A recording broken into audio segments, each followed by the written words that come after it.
Bankless Nation, welcome to a Bankless Takes. David, we haven't done one of these in a while, and we've got... in 4 months? No. Welcome back. Thank you. While I was away, I was thinking a lot about Ethereum, and this episode, I think... Were you?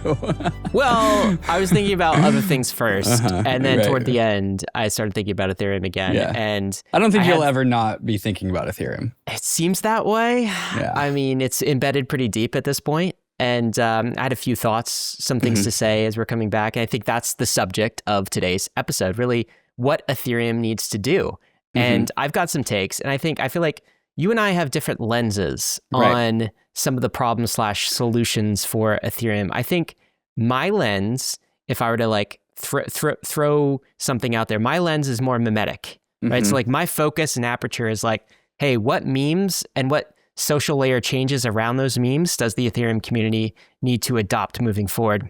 Right. Your take, if I understand your article, is a bit more product lens focused. Yes. So you're like a bit more roadmap and the things to prioritize if Ethereum is to reorient and start thinking about a product-led roadmap versus whatever it has been doing previously. So I think we're bringing two different lenses into this conversation. Yeah, maybe so you took your 3 months hiatus. You've come back 3 weeks ago. Yeah. And I think like during that time, you and I have not, like we had 1 month check-ins, but yeah, we went like 1 month at a time without checking in. It was real cold turkey. Real cold turkey. And so for the first time ever since like starting Bankless and even before Bankless, you and I have had the opportunity to like think about Ethereum without bouncing ideas off of each other. Yeah, we haven't synced the nodes. Exactly. Recently, yeah. So I think this episode is kind of like a node sync between us about our current takes of Ethereum, but I also kind of appreciate the time of like what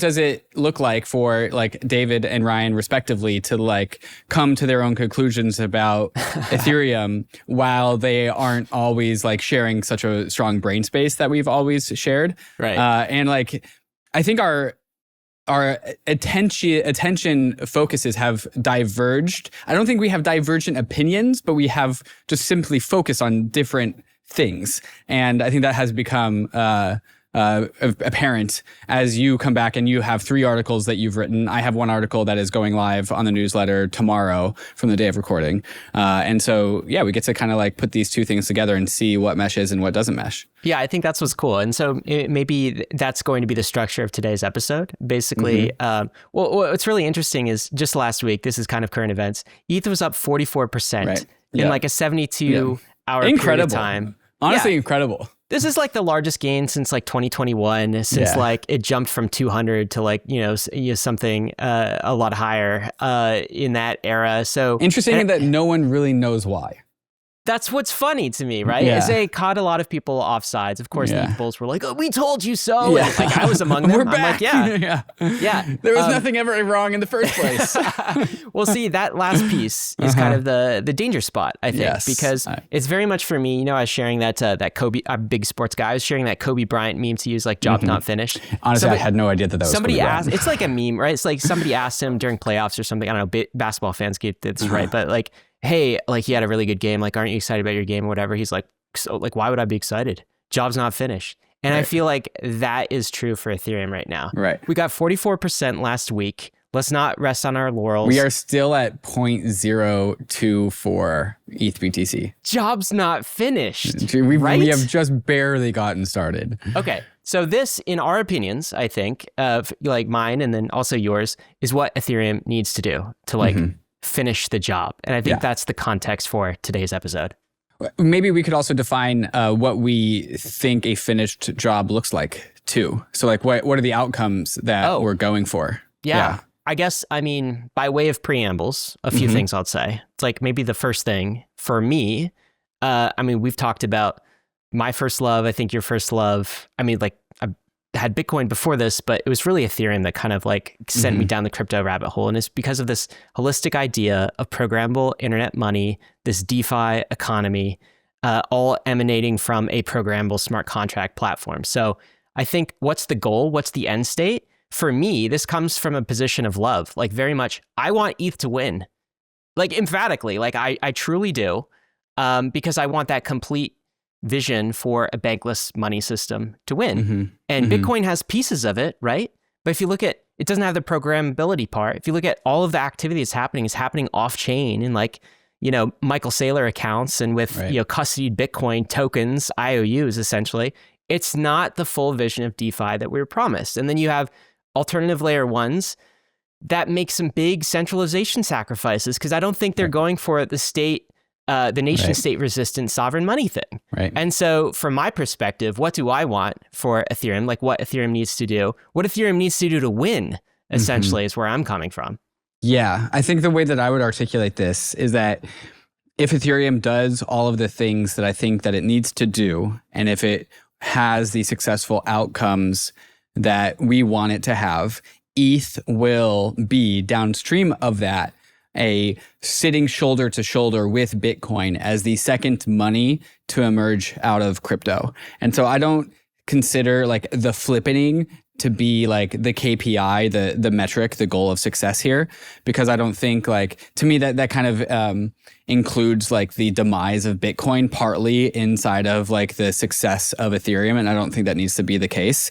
What I think looks like success is that the Ethereum product stack, in my article, we're going to talk about like this like Maslow's hierarchy of product development, and like ETH is money.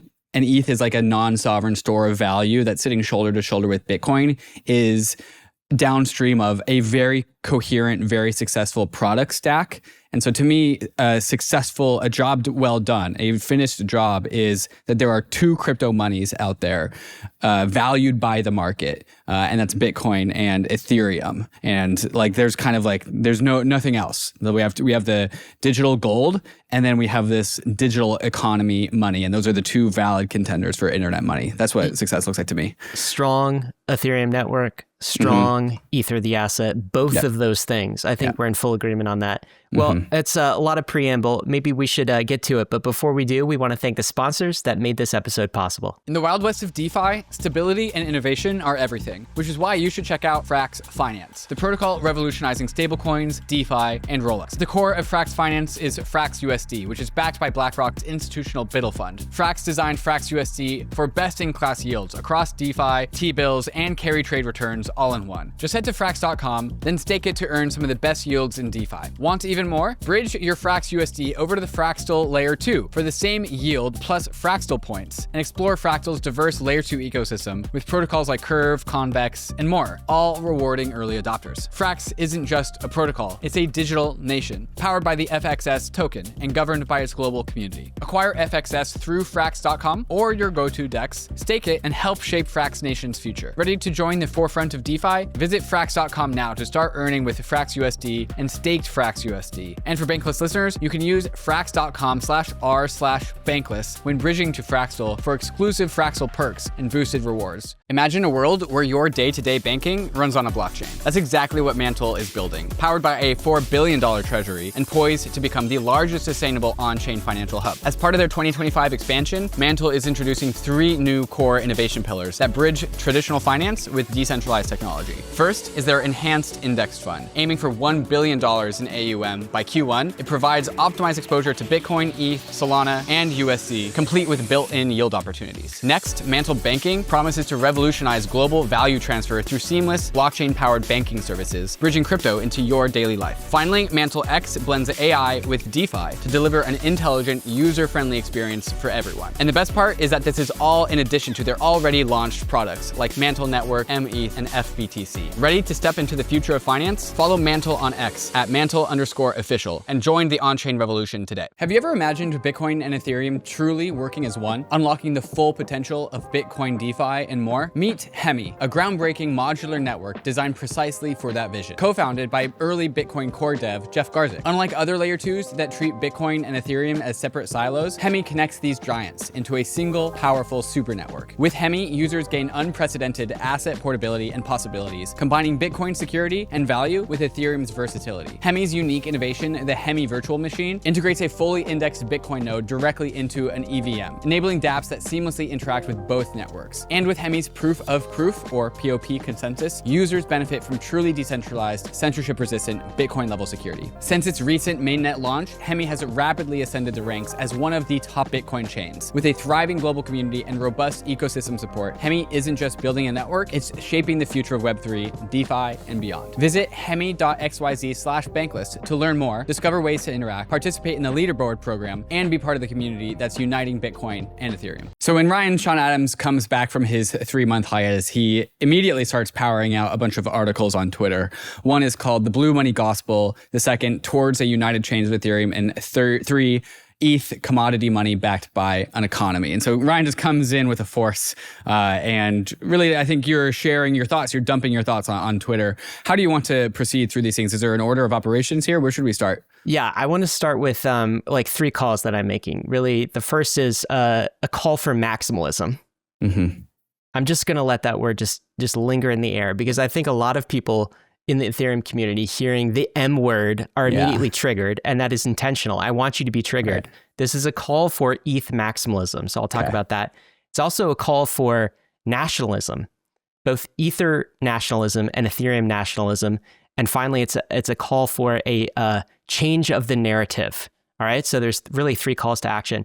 And one thing I'll say before getting into like my takes here is, one, this is very much for the Ethereum community. Like, it's for us, okay? Right. So like, this is not the episode to go send your TradFi friends to explain like what is Ether, the asset necessarily.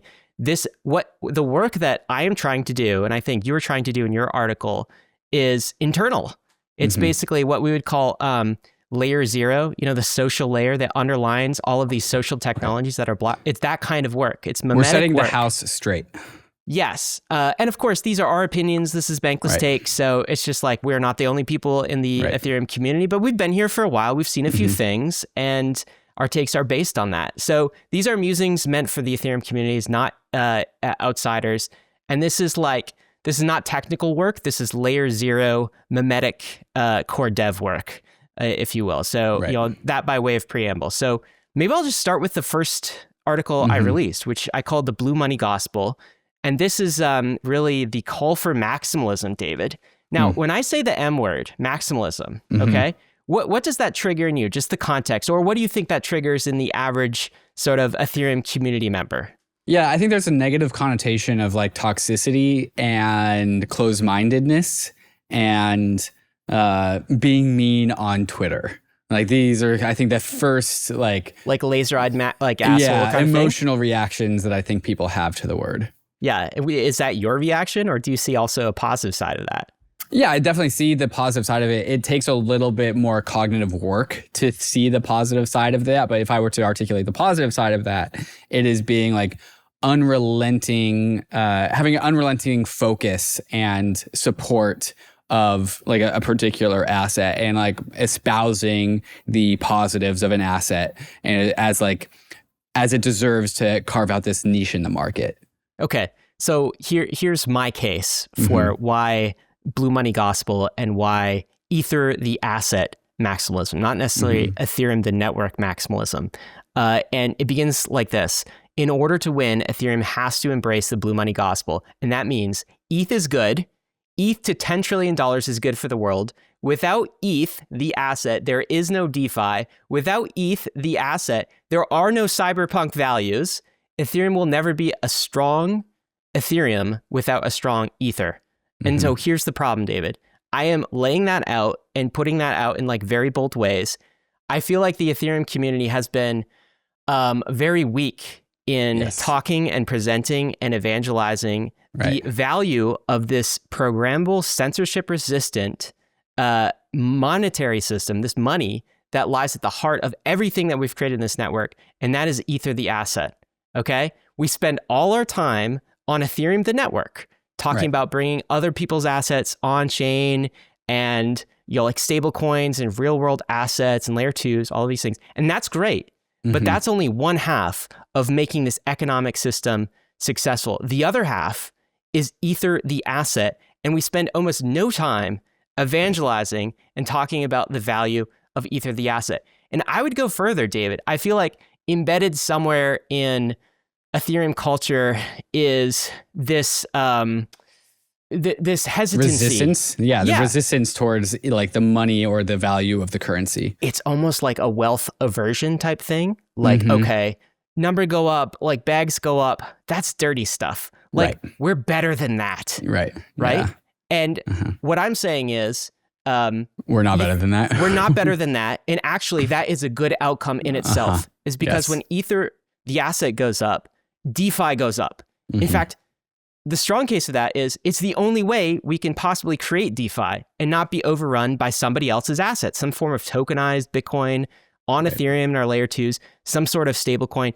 We don't have actual sovereignty over our network unless we have a strong multi-trillion dollar, tens of trillion dollar Ether, the asset. And we should not be ashamed about that. Okay. In fact, we should be like Bitcoiners. So here's something that Bitcoin got right. Orange coin, number go up, 21 million. It's not supply for them. It's scripture. Okay. They've turned it into a religion. Like we've been in crypto long enough to actually see this, right? People used to laugh about this stuff. And now they're talking about Bitcoin on the treasury of the United States of America in a permanent way. Like they did the hard thing and they did it on the social layer. They did it through evangelism. How many network upgrades have you seen from Bitcoin over the years? Like 2. They don't talk about their network. Right. Okay. They all sing one hymn, and that is Bitcoin is a store of value. It's Bitcoin money. is good. Bitcoin fixes this. And what did they do? They turned it into a $2 trillion decentralized store of value asset, right? Like how magic is that? And they did it through the propagation of like what I call a gospel, a religion. If you're not comfortable with that, it's a social consensus, right? It's incredibly powerful. And I think what Ethereum forgot is even if you build the best settlement engine on earth and you build the best network, if you don't have a strong Ether, the asset, you will not achieve the goal of being a censorship resistant, monetary system, store of value, like all of the DeFi things that we've been talking about for the world. It's like, there's a switch. We celebrate when Coinbase adds a layer 2 or Base coming to Ethereum. Yay. Like, cool. Celebrate that. I'm super excited too. But you know what would be even better? It's like when Coinbase adds 250,000 Ether to its balance sheet. It has like 140,000 now. 190, 160? Something like that. Yeah. We don't celebrate that enough in the Ethereum community. And so that's the kind of reorientation I'm talking about. Yeah. This has been a feature of the core Ethereum community and like DNA for a very long time. There are Ethereum like core devs who have always been about, Ethereum, the network, and ETH is just like a means to an end to produce the network. Whereas like, Bitcoin as a culture thinks that everything about the Bitcoin system that is not the 21 million unit hard cap is actually a burden, not something to like celebrate. And Ethereum is actually, some parts of Ethereum culture is the other way around. Whereas like the asset itself is a burden for what we are trying to do, which is to produce like World War III resistant block space for like whatever downstream products that creates, which I think what you're saying is like, there's a huge missing piece to the puzzle there. And when you snap that piece in, everything locks up, the incentives work. And I would say that like, I think the message that I would like that we would want to have this part of the Ethereum culture here is that, yes, building Ethereum, the project, Ethereum, the network is extremely noble, and emphasizing Ether, the money, and growing Ether, the money is a 10x multiplier on all of the effort that goes into building the network. It's just as noble for ETH to hit $10 trillion as to have an incredible decentralized network. Censorship, like both of those things are noble causes. We can take Ethereum's decentralization, its credible neutrality, its multi-client network, all of the extremely hard labor hours that like many, many, many people have just poured into building an incredible network.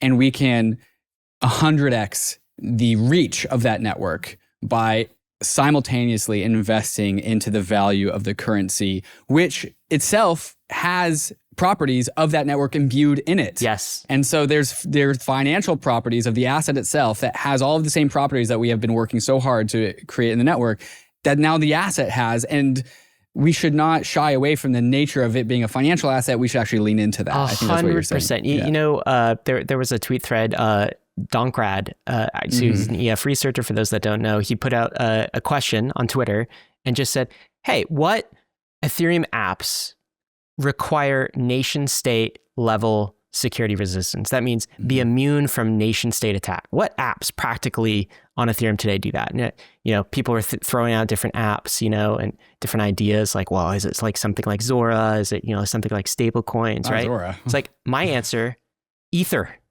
Ether ETH is itself the is number a use one case. It's an app. Okay. The trading and the borrowing and lending of Ether on Ethereum, small set of smart contracts with a censorship resistant global store of value. That is the app, the number one most important app that requires credibly neutral censorship resistance. It's money. And so the question though for the Ethereum community is often like, okay, cool. You know, Ryan, you're saying this, David, you're saying this, you say this is all noble. How do we do it? Here's the part. I'm just like, it's not rocket science. We talk more about Ether, the asset. We play the ground game. Like, what did Bitcoiners do? We just like all witnessed this in real time. It's not magic. Okay. They worked hard to meme this thing into existence. For me, it's not a marketing problem of like the perfect phrase. It's an evangelism problem. It's a belief problem. It's a faith problem. Okay. Until we convince TradFi that ETH is good, Bluecoin is good, all the institutions will keep saying, okay, you got a cool protocol. Ethereum, the network is great. What do I buy though? And they'll go buy something else. So I think this is kind of a bottom-up community type of approach and requires a reorientation. And it requires some bit of maximalism to hold ETH, tell everyone you know to hold ETH, shame L2s and treasuries and whales and DAOs that don't hold ETH, celebrate people who hold ETH, give them the carrot, stake, restake, auto stake, meme ETH as digital gold with yield, write, tweet, podcast, shit post, elect leaders who do the same, proselytize 1 ETH equals 1 ETH until it's kindergarten math. All right, that's, you can call it irrational, but that's what a store of value is. What do you think gold is? It's irrational confidence. Right. What do you think Bitcoin is? It's pure irrational confidence. And I think Ethereum is so kind of smart and so ivory tower that it doesn't respect the meme layer narrative of how you actually create a store of value. I think there's some people who might say, okay, this sounds kind of toxic, Ryan. Like you're losing me. You use the word shame. And I think a lot of people are going to be like, you want me to shame people? I don't like doing that. Okay. Do you want to win? Do we want to win? A lot of people are not going to get on that boat. A lot of the Ethereum community is not going to get on that boat. We don't need all of them. We need a contingent of ETH bulls that are just so hyped up on ETH that they veer on laser eyes. Okay, they don't have to go all the way Bitcoin toxicity. It doesn't require that. Ethereum has more. Ethereum has an economy. I'll talk about that later. But we need some faith in ETH the asset, and we need to reorient what we talk about in the Ethereum community towards the asset. So the thing here is belief beats the spreadsheets. Right now, Ether, the asset, is stuck in this like, Sam from FRAX came on the podcast a couple episodes ago, and he talked about Ether, the asset, being cost in this discounted cash flow hell. It's valued based on sort of the revenue that it produces. That is such bullshit, dude. Like, this is a global censorship resistant store of value like Bitcoin, except it's programmable. Okay. And you're going to value this thing on discounted cash flows. First of all, the cash that it throws off is denominated in Ether, the asset. You can't even do that. Why are you converting it to like USDC or dollars at the point of cash flow? None of that makes sense. The whole economy is recursive. All right. L1s, layer 1 tokens, are monetary assets first. The burn, the cash flow, that's just a way you reduce supply. That's just a monetary feature. One thing I want to be clear though in this call to, ETH maximalism is I'm talking about Ether, the asset itself. I'm not talking about Ethereum, the network. So my call to action is we're maximalist about ETH, the money, and that means we evangelize, we believe ourselves, we push it out there, but we're very pragmatic when it comes to Ethereum, the tech, right? And that gets into your roadmap, right? Should it be product-centered? Of course it should be a product-centered roadmap. Should we bully L2s into joining the Ethereum United Chains of Ethereum? No, we shouldn't. We should have financial reasons for them to do so. It should be in their best interest. We can't accomplish all of this Ethereum roadmap tech work through blind maximalism, okay? So I don't want to be like Bitcoiners when it comes to Ethereum, the network, and the technology. We should be extremely pragmatic when it comes to the network and dogmatic with respect to Ether, the asset. Maybe I throw out some hyperbole here that you're not comfortable with, but I'm doing that to push us and stretch the Overton window so that this community starts talking about its asset again. There are some things about this, Ryan, which I actually feel pretty divergent from. Where you said being pragmatic about Ethereum, the network, and maximalist about Ether, the asset.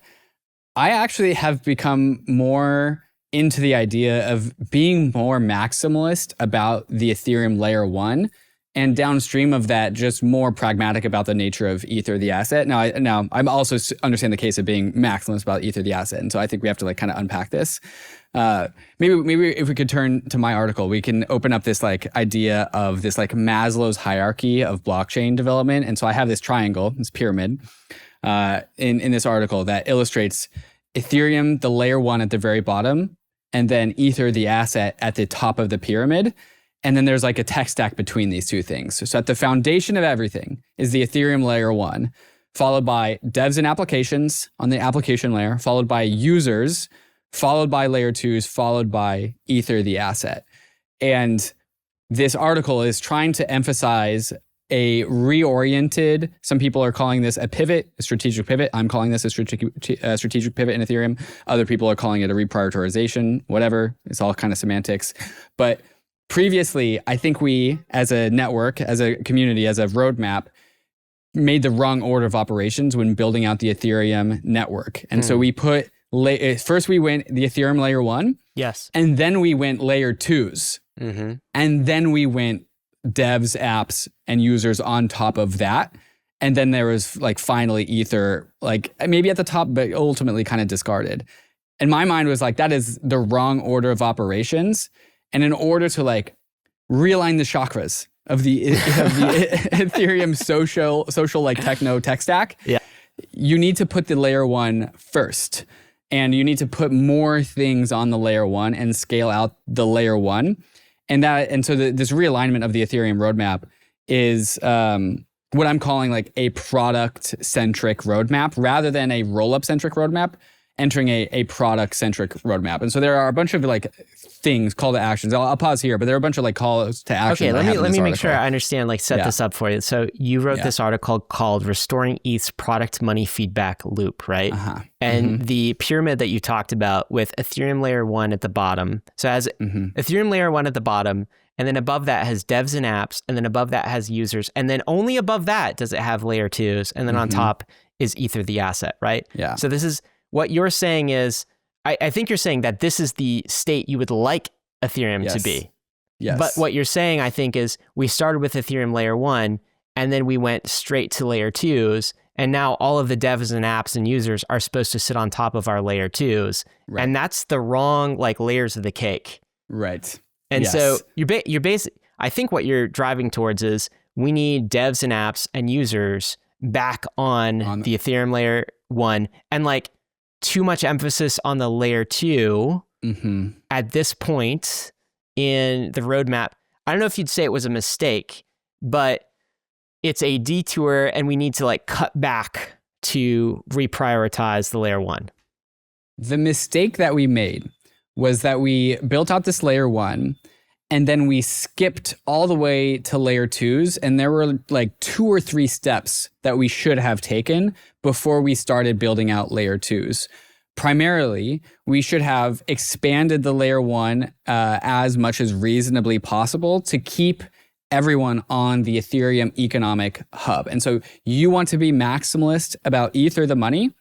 I want to be maximalist about Ethereum, the economic hub of the internet, which it was from 2015 to about 2022, where all the users, all the devs, all the applications were on the Ethereum layer 1. And remember in that, there was like a meta in 2021 where we were all realizing like, oh, the EVM is at the center of everything. Sure. And that positions Ethereum, the layer 1, as this economic hub of the internet.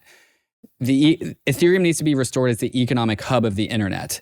And there was this positive feedback loop of value being created between the users on the Ethereum layer 1 would attract, like, first devs and Ethereum's developer ecosystem would come build apps on the Ethereum layer 1, which would attract users, which would attract even more devs and apps, which would attract gas fees and protocol revenue, which all of this fed back into each other. Then it started to like elevate Ether as this unit of account for buying NFTs in 2021. And all of a sudden there's this positive feedback loop where people realize that this feedback loop was so strong that it resulted in like the excesses of this feedback loop turning into the value of Ether, the asset. That was how Ether, the asset, became elevated to become like sitting shoulder to shoulder with Bitcoin as a money out of the crypto industry. Right. And then we injected layer 2s into this feedback loop. And we said, get off mainnet. And we said, get off mainnet. And like the feedback loop got severed. Like we put a wall in between the speaker and the microphone. The signal died because Ethereum layer 2s could not extend Ethereum network effects, because now every single layer 2 has its own network effect. Base wants to attract things to Base. Optimism wants to attract things to Optimism. Arbitrum wants to attract things to Optimism. The network effects were not reintegrated back into the layer 1. And so what we should have done before investing so heavily into the Ethereum layer 1 was research and build based and native rollups, which are the same rollups, but they are more tightly integrated into the Ethereum layer 1, and they do share the feedback loop of the Ethereum layer 1. They share the network effects. And then we also needed to invest more heavily into interop standards to allow for just more heavy integration of the extensions of Ethereum, the layer 2s, the rollups, and everything, back so that the network effects are the same. The feedback loops are the same. But we didn't do that. We skipped straight into the layer 2s and then also told everyone to get all off of mainnet. And so we just did this wrong order of operations, and this feedback loop that supports a very strong product foundation never was able to actually continue into showing up as price of ETH. Yeah, I want to add something to this that I think you're also implying here. When you talk about the Ethereum layer 1 was formerly the undisputed economic hub, there was like nothing else, right? It was obviously this you mean economic hub for basically asset issuance. All of the assets would be issued on top of Ethereum. The deepest liquidity would be on the Ethereum layer 1. The DeFi, and the nice thing about this type of thing is like all of the most used smart contract protocols and DeFi protocols would be on the layer 1. And the nice thing is when you're on the layer 1, the default kind of becomes Ether the asset. Yeah. When we think about like a moneyness story and like why are issuance and economic activity on the layer 1 better for Ether as money, it's because the default on Ethereum layer 1 is always Ether. It's not USDC. It's not some stable coin. It's not some, rollups token or some other asset wrapped Bitcoin. It's Ether. And so if Uniswap was doing a trading pair, right, the base trading pair would be Ether. Of course, other assets, it's a pluralistic economy, other assets would come in, but it was always Ether first. It was always Ether first for, Maker, collateral loans, or for Aave. And like when you shift DeFi activity off of the layer 1, I think you're also losing the moneyness of Ether the asset. And so these two things are interrelated. Yeah. Yeah. And the way that I see this connecting to your article is the mistake, if you will, Ryan, that I think that you are doing is you are copying the Bitcoin path of skipping towards talking about Ether, the asset of the network. And I don't think the Ethereum system is set up to support that. That is the Bitcoin system. So if you are a person who's predisposed to just talking about the asset of the layer 1, you are likely a Bitcoiner, and you are likely not in the Ethereum community. If you're in Ethereum community, we have to understand the difference of the genetic makeup of both the code base of our network and the genetic makeup of our community. And that involves the parts of this Maslow's hierarchy that sets up support for being maximalist about the asset. So if we want to be true, strong, and effective Ether the asset maximalists, we need to have this foundation of a product support that supports Ether. And so that looks like a very strong layer one. That looks like an incredibly strong developer base, which Ethereum has. It looks like growing user base, and it looks like a tightly integrated, not dispersed layer two economy from interop standards and base and native rollups. And when these things become strong, then all of a sudden the Ethereum community has this foundation to stand on to like go to Wall Street and beat its chest about the Ether, the asset. I don't think you can skip straight there. You have to be maximalist about the Ethereum layer one as an economic hub, and you need to have Tomasz align the Ethereum product stack so that people like you and me can go beat our chests on this podcast about how great Ether is. And if we just skip straight there, then I think the market will reject it. I guess what I would say is like, I probably agree with you more than I disagree with you. My take is just that we can have wars in two theaters at the same time.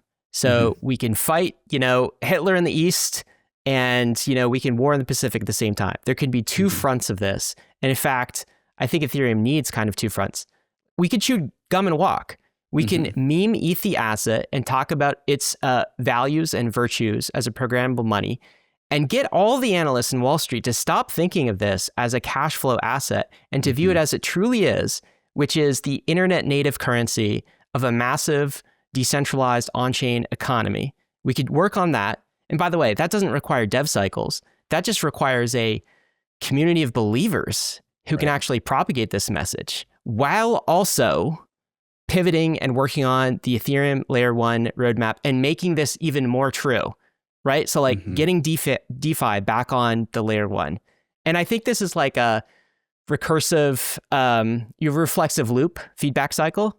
So when more people believe that Ether is the money and ETH number goes up, right?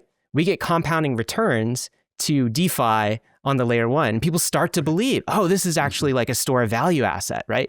So like, I'm not just saying that we can do both things at the same time. I'm saying like, we actually need to do both things at the same time. And this is actually Ethereum's superpower.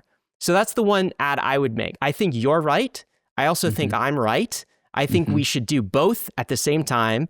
And I understand if like sometimes people have a difficulty like balancing two ideas in their head at the same time. I totally think we can. I mean, it's like not that hard, right? Like we already have a model of commodity monies, and we can bootstrap on that model. And now we can see what DeFi is doing on the layer one. And so I wholeheartedly support what you're saying on kind of the product side. What do you? Let me ask you. What do you think the if you kind of laid out the problem, right, where Ethereum has been, and why DeFi has kind of like not migrated, but the growth really hasn't occurred on Ethereum so growth much. Has stopped in 2021. Okay, so what's the prescription? What do we do about it? How do we get back on track?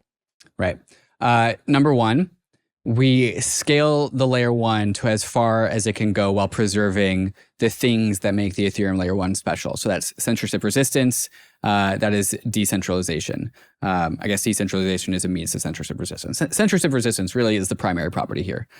So we scale the layer one to where we have seen like Donkrad, Ansgar, Justin Drake talk about it, which is like a 100x throughput in 2 years. So we 100x the size of the Ethereum layer one. And maybe the community responsibility here is to like start talking and promoting, like you want people to talk about ETH. I want people to start talking about the layer one, not layer twos. Don't go to layer twos. Like actually. DeFi on layer one, basically. DeFi on layer one, tokens on layer one, tokenized assets on layer one, applications on the layer one. And so like you opened up this episode talking about, Ethereum is our first love.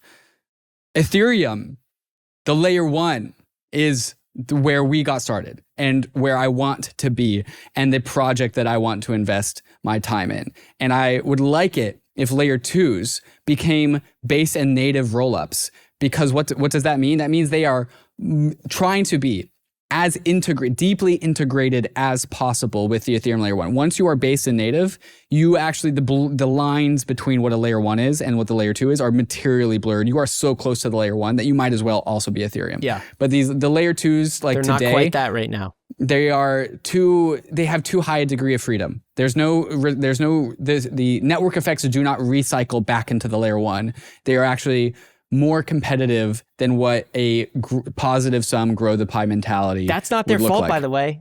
That was the roadmap design. That was the roller roadmap design. And the posting DA was the thing that they were supposed to do, and they're doing that for the most part. That's exactly right. And so we scale the layer 1 100x.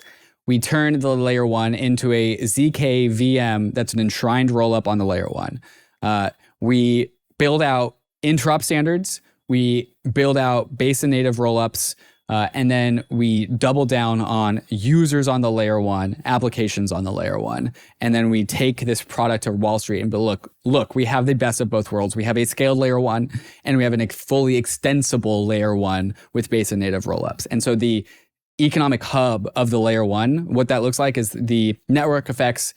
The positive feedback loop starts to bleed back into each other, and we can get this whole engine going again, where the users comes because the devs comes because the layer 2s are now integrated, not dispersed, and this positive feedback loop crescendos into elevating Ether, the asset, to sit as the second crypto money to roll out of crypto. Do you like that Tomash line? Like recently on Twitter, he was like, Ethereum is for everyone and everything. And it's kind of an inversion of the future of Ethereum is Coinbase to the future of Coinbase is Ethereum. Right. Actually, it's like, I think you have a line in here where you're talking about treating L2s as customers, not the destiny, right? Yes. Along with customers that are direct users on the L1. That's another co-equal customer, right? And also devs, the entrepreneurs who are actually building on Ethereum. All of those are customers. I think that's what you're saying. And if it's a product-centric roadmap, right? Who are we developing this product for, would you say? Yeah. I mean, the world, I would say for everyone. I think that's exactly right. I think in that line that you talked about, which is like previously the Ethereum roadmap made layer 2s like the centerpiece of Ethereum scaling. How will Ethereum scale? It'll scale with layer 2s. And that creates an incredible problem. Yeah. Because since layer 2s are permissionless, does that mean every layer 2 is part of this like centerpiece of Ethereum scaling? Because that means Base is in charge of the future of Ethereum. That means the next marginal layer 2, Movement, the layer 2 that has been in the limelight for a very bad reason, that was the centerpiece of Ethereum's like main focus on scaling. No, like Ethereum needs to be in charge of its scaling destinies, not extending this out to like networks with opposing incentives. And so like this product that we are building needs to be like Ethereum, and that who we are building this for is the internet users who want to have any sort of relationship with finance. If I were to bottom line what your article is saying is just like right now Ethereum is sort of staying stagnant. Maybe it's not getting smaller, but it's kind of staying the same size, the layer 1. Well, the layer 2s are getting bigger and bigger and bigger, right? Yeah. And you're calling for layer 2s to get bigger, but the layer 1 to also get bigger and to get much bigger, right? Like this is kind of the diagram that you're showing right now. It's kind of a small Ethereum in the center, and these layer 2s just get kind of bigger and bigger. You're calling for like a bigger Ethereum layer 1 is the economic hub. And like these layer 2s can also grow, but Ethereum as a layer 1 has to be a center for DeFi liquidity and users and economic value transaction and asset issuance and all of the things that that require that censorship resistant decentralization. Now, I would even go so far to say the way that I have this diagram drawn is all these layer 2s are circles. They have a line between the layer 2 circle and then the center Ethereum layer 1 circle. And that line can like represent the bridge. A base and native rollup actually does not have a bridge. It is more tightly integrated with the layer 1 itself. And so it's actually not a separate circle. And so the Ethereum layer 1 can actually start to integrate and gobble up the layer 2s and have it be a part of this like seamless design, which has always been the vision of this tightly integrated layer 1 that is both vertically and horizontally scalable. And so like, I know like I'm going to say the words that Ethereum people don't like this integrated roadmap. We used to call it monolithic, but like Kyle Samani and Multicoin and all the Solana people started to use this integrated word. We need to integrate the layer 2s. We need to put the layer 2s into the layer 1s. Yep. And it needs to be this one seamless product tech stack that doesn't have these that can have if they wanted to, because it's a permissionless network, but we need to create more strength and more surface area for more tightly integrated layer 2s into the Ethereum layer 1. I've got an idea, I think, for like my next piece on the United Chains of Ethereum that sort of it presents an analogy that I think fits very well with your article. Do you want to talk about that next? Yeah, let's go there. All right. Well, before we do, let's stop and thank the sponsors who made this episode possible. UNISWAP is your gateway to a more efficient DeFi experience. With UNISWAP, swapping and bridging across 13 chains is simple, fast, and cost-effective, helping you move value wherever, whenever. Thanks to deep liquidity on the UNISWAP protocol, you'll enjoy minimal price impact on every trade. And now UNISWAP v4 takes it even further. Swappers benefit from gas savings on multi-hop swaps and ETH trading pairs, while liquidity providers can create new pools at 99% lower costs. The best part, you don't have to do anything extra. Each trade is automatically routed through Uniswap X, V2, V3, and V4, so you get the most efficient swap without even thinking about it. Whether you're swapping, sending, on-ramping, off-ramping, or bridging, Uniswap's web app and wallet gives you the tools to unlock DeFi's full potential on Ethereum, Base, Arbitrum, UNICHAIN, and more. Use Uniswap's web app and wallet for a more efficient way to use DeFi. Imagine verifying yourself without handing over personal data. No hacked databases, no unnecessary personal exposure for airdrops, and no AI bots ruining community governance. Meet Self, the on-chain identity verification protocol built for privacy and control. Self protocol uses zero-knowledge proofs to confirm your identity safely. Users prove key details like age or citizenship without revealing sensitive personal information. Self never stores your data. It only generates cryptographic proofs. Here's how it works in 3 steps. First, register and verify. Use the Self app to scan your biometric passport's RFID chip. Self verifies authenticity with zero-knowledge proofs. Each passport creates one unique identity. Second, you can share proofs privately. Third-party apps request identity proofs, like confirming you're over 18. You can also link proofs securely to public wallets for airdrops or governance participation. And then last, secure verification. Apps validate your proofs instantly on-chain, like on Celo, or off-chain. Audited by ZK Security, the Self app is live on iOS and Play Store. Visit self.xyz and follow Self Protocol on X. David, I think your prescription of a strong economic hub, strong layer 1 was exactly what I was getting at in the second article I wrote after I got back. And my second call, my first call was a call for Ether, the asset maximalism. My second call to action is like similar to yours. It's like a call to nationalism.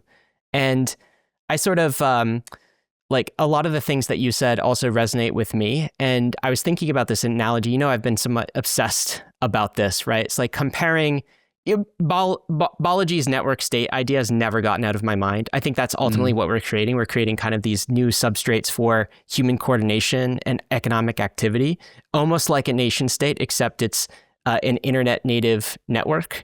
Okay. And so Ethereum is like a network state. But the problem is we're too federated. We're not coordinated enough. And that was a problem that the early United States of America actually faced. Okay. So they had won the war. This is post the Revolutionary War in the 1700s. And they had set up this loose Articles of Confederation for all of the 13 colonies to kind of be loosely aligned in a security pact, right? And obviously they had some degree of security pact. They just fought off the British, and that was somewhat successful. But now they still had a coordination problem after they won the war, which is these are still 13 separate states, almost like 13 separate nations. 13 separate chains. I included in the top of this article, which is called Toward a United Chains of Ethereum, a quote from George Washington. And he said this. He wrote to one of his key advisors, James McHenry at the time. This is August 1785. Again, this is post-Revolutionary War, but in still the Articles of Confederation era, pre-Constitution. He said this: "We are one nation today and 13 tomorrow. Who will treat with us on such terms?" This is his letter. What he was talking about is basically he had this problem. Congress had no power to regulate trade or foreign commerce. So every time they would try to strike up a deal with the British or the French, they refused to sign trade deals because all of the separate states were negotiating separately. Right. And so he was so frustrated by this because there was not a strong central government. He said there was not a strong interop standard. There was not a strong interop standard. There was like not a strong like layer one effectively. There was not a strong federal. All the power was in the hands of the chains in the states. And he said, without stronger federal authority, America, quote, looked ridiculous in the eyes of the nations of the earth. In a word, we are one nation today and 13 tomorrow. No one's going to deal with us on these terms, right? We're too discoordinated. And this is actually like a problem with a lot of federalistic models, which like have power distributed among individual states. I mean, there's great advantages of that, but if you don't glue the coordination right, then you always have problems. I mean, you could even look to the European Union today, right? It's kind of, you got an economic alignment, but is it starting to fracture? How long will it hold? Maybe there's not enough coordination glue to hold that thing together over the long run. I mean, the UK and Brexit is a recent example of a chain basically saying, hey, we're going our own way, where this coordination system is really not working. And so you have to balance powers and you have to stay economically aligned if you want a federalist model to actually work. And so effectively, my take on Ethereum is that it is in between its Articles of Confederation era and the Constitution. Of course, for the US, the way out was drafting the Constitution. And that was a protocol upgrade to more closely align the states, the 13 colonies, into one unified United States of America instead of 13 different entities with varying economic power. Ethereum has not struck its balance, like to your point, right? It is operating, the way I see basically all of the chains of Ethereum, it's almost like a security alliance, David. Okay, so it's almost like some member chains inside of NATO. Do you know, like the NATO alliance, it's a security alliance. Mainly the United States kind of enforces it. They're the big military power, but the other nation states kind of come in. They get this security shelter effectively, right, from their adversaries. But they can like leave at any time. They can totally leave. They operate on a separate currency, okay? They are not I was wondering if you're going to bring that up. Yeah, so all 13 colonies had 13 different currencies. Right. And imagine how chaotic that was. There was no coherence. There was, in each one of those things was less valuable than if they had just put them all together and had 13 of them. And that's where we are today. That's where we are today. Effectively, the chains are all in an Ethereum security alliance. They're in some form of NATO. But you know the United Chains of Ethereum that we were promised? We're actually not there yet. We haven't done the work to actually unite all the chains. It's exactly what you were saying, right? And so if you swap out colonies for rollups, you got Base. So I'm not picking on any specific rollup, but Base can literally swap out Ethereum's data availability layer at any time. They can start any layer 2 can just leave. They can all just leave. They can. Now they don't because of why, right? Like because the brand, they do want the security. There's some value in NATO. Yep. Yeah. But it's not as cohesive, as coordinated. It's not an Ethereum, a United Chains of Ethereum yet. Chains like Polygon, when you cross over to Polygon, does that feel like Ethereum? It feels like a foreign country, man. You got to cross a bridge. They're all new chains. New currency. You got borders on the thing. Starknet, to use another example, collects its taxes in Ether, I guess, right? Transaction fees, but also STRK, the Starknet token. Okay. Do any of the states in the United States of America, like, is there a Washington coin that you can pay taxes in if you're in the state of Washington, or a New York coin? No, it's all the dollar. It's all unified. All right. So our problem is really, ironically, it's kind of a coordination problem with the chains as they are today. We're not a union of chains. We're a loose security alliance. And so what I'm calling for is for Ethereum nationalism. All right. We need to fuse these separate colonies, these separate chains. And I know like we're all vision aligned, or many of them are, but we need to fuse this into an actual united chains of Ethereum. So it feels like one network state, one nation, e pluribus unum. Okay. So nationalism for ETH, what does that mean? We do have a set of shared values. Do you know how Balaji, when he talks about the nation state, he says there's two words there. There's the word nation. And that, like, the word nation is kind of derived from basically tribes. It's values, shared values that we all have, right? It's the thing that makes you feel patriotic and proud. It's the thing that causes you to like maybe want to die for your country and for your belief system and, you know, those that live there. It's like this kind of memetic, deep in the soul sort of thing. And that's one part of a nation. The other part is the state itself. What's the state? Well, that's the bureaucracy. That's the laws. That's the protocol, if you will. Okay. Network state, nation state. Ethereum needs some nation type energy, some national energy. And I think a focal point for that energy, I come back to Ether the asset. We can express our patriotism in Ether the asset.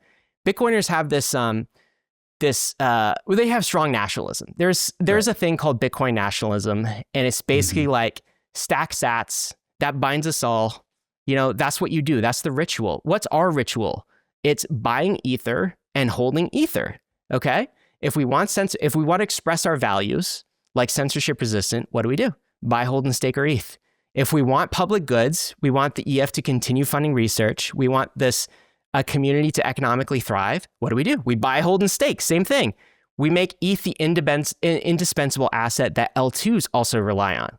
Okay, so I think we should socially move towards nationalistic L2s. And again, you could use the shame tactic. I prefer the carrot tactic whenever possible.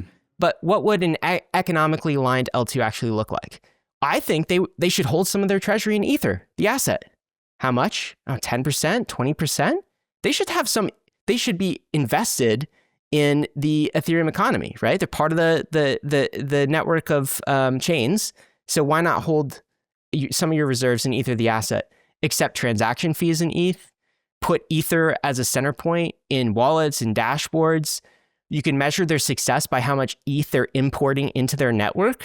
They're actually helping us evangelize Ether as a store of value to the outside world. It's a buy those war bonds type of thing, okay? And when they do that, when we see chains like Arbitrum join the strategic Ether reserve, and they say we have, 100,000 Ether in the strategic Ethereum that we're holding on our treasury, we should praise that. We should get really excited. Arbitrum has a crap ton of ETH in their treasury. Well done. Which is worthy of praise. Well done. Let's start here, right? Go find out Coinbase, right? We just mentioned them earlier. I mean, they're stacking some ETH. They bought 40,000 Ether last quarter. Well done. Well done. Well done. Okay, that's nationalism. And the center point can be Ether the asset. The other thing is, I think you're exactly right. We need a stronger coordinating mechanism for our L2s. And my prescription is exactly the same as yours, which is you need a stronger L1, okay? A stronger L1 won't disincent chains to become L2s, okay? They will want to join, chains want to join networks of chains that are strong, that are powerful, that have deep liquidity, that have power, that have the security to people want to ally with the winner. Yes. So be a winner. A strong L2 is good for all of the chains, and they won't respond by defecting and be like, oh, you're growing too strong, L1. They will get more chains to join, right? It's like a positive sum mentality here. So a strong layer 1 is good. Also, it gives the layer 1 more negotiating power. Imagine the contrast. So weak layer 1. If the layer 1 starts to become, or layer 2 start to become the tail wagging the dog, at some point in time, they'll look around and they'll say, wait, why do I need you again? Why am I in this security alliance? I could just be doing something else. They'll leave the network. So a strong layer 1 is foundational. I'm completely aligned with what you're talking about there. And then I also think base and native rollups, that's the economic alignment. So right now we have separate countries in a security alliance. That's today's rollups where they're posting DA. That's okay. That's a start. They're all in the same, they're all in NATO, whatever. Based rollups are more like territories of an Ethereum republic. Okay. Right. Native rollups, they're actually states. They're actually states. Why? They're sharing the economic upside of the Ether, the asset. That's where MEV fees go. They're using Ether as a currency. They're natively interoperable. They're much more like a united chains of Ethereum. So those two things, scale the L1, and then we got to get L2s on a track where they are converting to based and native rollups, and they won't do it for the sake of being good, for altruism. Let's not depend on that. it has to be an act of economic self-interest. We have to make it so appealing to them to join the United Chains of Ethereum that it's just like obvious that they want to become a based rollup. That I think is the way out. That's like how we get our Philadelphia Convention, Constitution. Right. It could take some time for that to play out. It's going to take some time. It's going to take some time. It's not going to happen overnight, but I think that's the path to actually creating this vision. It's not the status quo of just like posting DA to Ethereum. As the Ethereum products starts to shift focus towards the power of its layer one, the capacity of its layer one, elevating the layer one as like the centerpiece, I actually think that there is going to be a shift towards like layer one maximalists. Yes. And I'm seeing myself be compelled by this vision. There's this tweet out there from Spire. I just sent it to you in Discord, but it's also in my article. Spire, this is the team that's building based rollup infrastructure. Yeah. Mm-hmm. And it's showing this like spectrum of layer twos that are or are not Ethereum. And I think that like, are layer twos Ethereum? The answer is, well, that's a spectrum. If they are a layer two that does not consume Ethereum DA and only settles to Ethereum, that's a chain with a bridge. You know, that's a chain with a Wormhole does that, right? There's no strong connection there. So it's hard to call a layer two, a non-rollup, layer two to be truly Ethereum. Now, a rollup is if you settle on Ethereum and you also use DA. That's the kind of that security alliance that you were talking about. Yep. You know, there are property rights guarantees that the Ethereum layer one extends. It's a property rights users. guarantee. Yeah. But it's not economic alignment, is it? It's not economic alignment. We are still splitting the network effects of the countries. Like the base or Arbitrum or Optimism flag is their flag, not the flag of Ethereum. Yep. They have their flag. Yeah. And so it's separate. There are again, security guarantees, but these are still separate chains. Yeah. And then we get into based or native rollups, which share either sequencing or execution respectively. And then there's based and native rollups, which has a one-to-one continuation of Ethereum's settlement, Ethereum's DA, Ethereum sequencing, and Ethereum execution. And it starts to actually be really hard to argue that is actually not Ethereum. And again, this is where the lines blur between layer one and layer two. And so the way that I see current rollups as they are today, Arbitrum, Optimism, Base, World Chain, you actually, in order to go from Ethereum layer one to these chains, you have to bring your passport. Yes. You have to show a proof and you have to wait in line and you have to bridge security over there. Yep. You go through border security. On based and native rollups, you do not have to do that. It is going from Oregon to California to Nevada. Interstate highway, baby. Interstate highways, you just breeze right through. And in base and native rollups, it's the same money in both states. It's the same money. Nice. There doesn't have to be a token. I mean, there doesn't really have to be a token, but like base and native rollups can be tokenless, governance-less extensions of Ethereum that can stop fracturing the monetary power of the L2s can have asset. tokens. I mean, every state has like, state bonds, for instance, right? Yeah. But they're not the monetary unit of the state. They're not the store of value of the state, are they? They're just like different financial tools to get kind of, I guess, upside in the state of California, I guess, if you want to buy some municipal bonds or something like that. Yeah. So I would like to open up the doors for this like layer one maximalist position where nationalists, we gotta bring them in here. Where like roll-up layer twos that do not share sequencing and execution with Ethereum are customers of Ethereum, but they are not the Ethereum network. Yeah. They are not integrated into Ethereum network. They are good for Ethereum. We want them. They are part of this security alliance with Ethereum. And the Ethereum network is the integrated base and native rollups. Yeah. And I don't think there's kind of like a protocol change that can sort of enforce this, which is why it sort of has to be a kind of social layer thing. It's like, if you look at L2Beat's really interesting, right? Because what L2Beat is, it has stage 0 through stage 2. But as you progress through the stages, the Ethereum community gives you claps, and you get more and more kind of legitimacy and credibility, right? And Vitalik might tweet about you. But stage 0 to stage 2, it's all about property rights for users. Yeah. And that's fantastic. I'm really excited about that. I support all rollups on the journey to stage 2. You're doing fantastic. That's great work, okay? But getting to stage 2 does not equal united chains of Ethereum, because it doesn't equal interoperability and economic alignment. And if you want an actual united chains of Ethereum and not just like a NATO security pact, we need other stages. We need economic stages Your stage 0 maybe right now if you're posting DA, and your stage 1 if you become a based rollup. That's the type of thing we need here.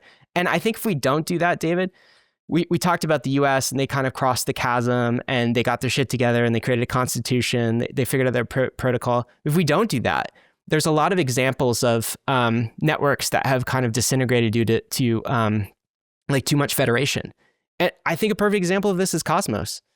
Yeah. So Cosmos was like a promising crypto network. It was an Ethereum challenger, and their whole thing was like no empires, all city states, basically.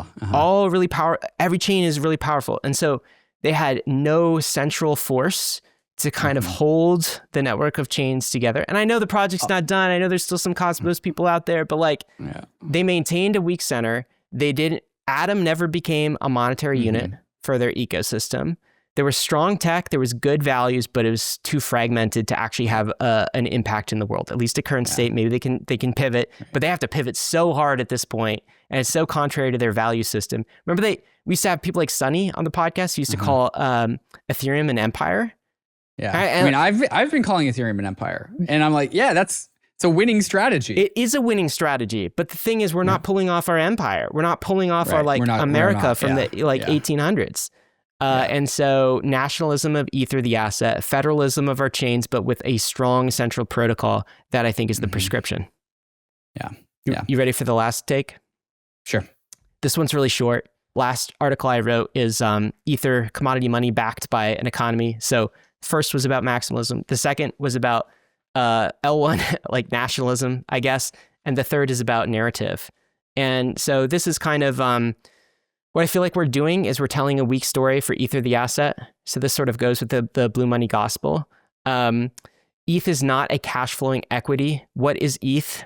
It is a network state. It is a commodity money backed by an economy. Another, I guess, like lesson from American history. If you wanted to long America post-war, so like it was very clear that America was like the dominant superpower post World War II. It's 1947. The war is over. Let's say you're bullish on the US economy, okay? You're bullish on the builders, the population, the trade routes, the empire itself, right? Pax Americana. You can kind of see this coming. How do you capture that upside if you're not going to pick any stocks, okay? What you do is you actually, to bet on the US at that point in time, you need a basket. You need stocks, US stocks, S&P type stuff. You need bonds. You need the land, the property that's available in America. And you need that all priced in dollars because that's America's currency, basically, right? You can't just buy dollars. You can't just buy government bonds. You need all of those things in some sort of weighted basket. If you put 1K, like $1,000 into that basket in 1947, and you rode that thing up, it would be worth $3 to $4 million today. The America Index for Pax Americana, 1947, okay? That's what I'm saying Ethereum is, all right? You buy Ether, and you're automatically buying that asset because it's a currency that's not getting inflated. You're buying essentially the stocks, the bonds, the land, all priced in ETH. You're buying the indice of the Ethereum property rights empire. And if this subsumes the entire internet and becomes the property rights layer of the internet, you're basically buying a piece of the internet economy, the property rights layer of the Ethereum economy, right? So if you swap out United States for Ethereum, the protocol rules are the constitution, the fee burn, that's like taxes, the roll-up bridges, this is like trade routes, validators are our defense system, smart contract ownership, that's property rights. You can see how all of this equates to like something like a network state. So Ether, not a DCF, it's an index, all right? It's a commodity money backed by an entire economy. And I think if you're going long ETH, right, you're bullish on that entire economy. So it's different than Bitcoin. Bitcoin is kind of like digital gold, but there's not an economy, an on-chain economy blowing up around Bitcoin, at least not yet, right? Maybe in the future, Bitcoin does its layer twos, we'll see, but Ethereum is miles ahead with respect to an on-chain economy. And so that's really what you're buying. And I think we need to take strides to improve that narrative and how we tell that story to like Wall Street, to the world, to the rest of crypto, and get off this, cash flow type of valuation method. So that was my last take here. I have my last take that I think is a continuation of this and also some things we've also been talking about. And the idea here is like, if we were trying to restore the Ethereum economy and also restore it to plug back into Ether, we also need to rethink about our messaging. And I think something that you will agree with me on is that the Ethereum community itself is a part of the Ethereum product that we are trying to sell to the world. It is an integrated part. So like, what do Bitcoiners do? They are the marketers, the sales force of Bitcoin. All blockchains have their community as like this army of supporters that message and show like what their network is all about. And so this is true for Ethereum too. And so we need to also think about, as a community, how do we market this Ethereum product? And that is why I'm like, one of my big call to action, call to arms, is like, promote the layer one. Promote the economic hub of the internet to be Ethereum, the layer one, and expand the capacity of the layer one to fit more people. And previously, Ethereum messaging has been like, get off the layer one. The layer one is not for users. Ethereum's not for users. Layer twos are for users. We need to completely stop saying that. We need to never, ever say that again. We need to say like, no, everyone, builders, if you want to build something useful in crypto and get distribution, you go to the layer one. You want to like buy a tokenized asset, you go to the Ethereum layer one. We need to expand the capacity of the Ethereum layer one so that fees don't go up when too many people do this. And we need to make sure fees stay down as low as possible. And in my article, I have a bit of a mea culpa that I would like to share on the podcast here. Because I think the Ethereum community has done this. I think we, Bankless, I did this, and I'm going to stop doing this. And this is, the Ethereum community needs to stop gerrymandering support around products or apps or use cases which we find distasteful. You mean like purity or immoral. test? Stop purity testing? We need to stop purity testing, because right now, and it has been this for a while, the Ethereum community feels like the hall monitors of crypto. And we are like the losers of crypto. It's like, yeah, we are the people who just like really care about the values at the cost of everything else. And we are leading Ethereum down that path if we continue to gerrymander our support around like use cases that we find morally upstanding or inappropriate on the layer one. One of these examples is like Lido. We all tried to like ostracize and expunge Lido for like threatening to cross the 33% barrier. And I understand like why that's important, and I get it. We also do the same things around meme coins and speculation and trading. We don't like, Ethereum community and traders don't go well together. And Ethereum, the community and speculation, we like resist speculation. Yeah. And so like, where did all the speculators and traders go?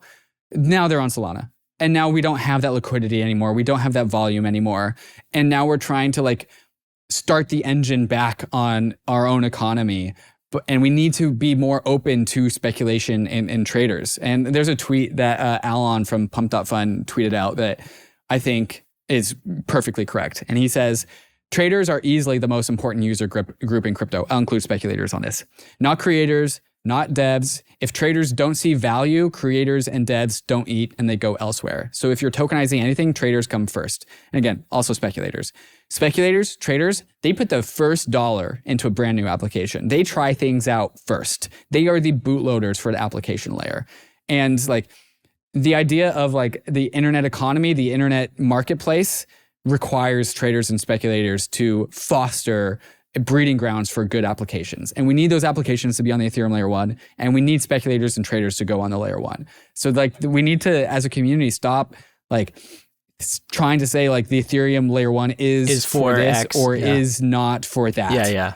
The Ethereum layer one is for absolutely everyone. It is for users. It is for traders. It is for speculators. It is for degens. It is for tokenized Wall Street. It is for everything.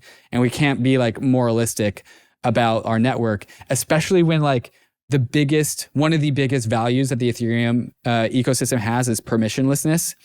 We can't be policing use cases on a permissionless network. That doesn't make any sense.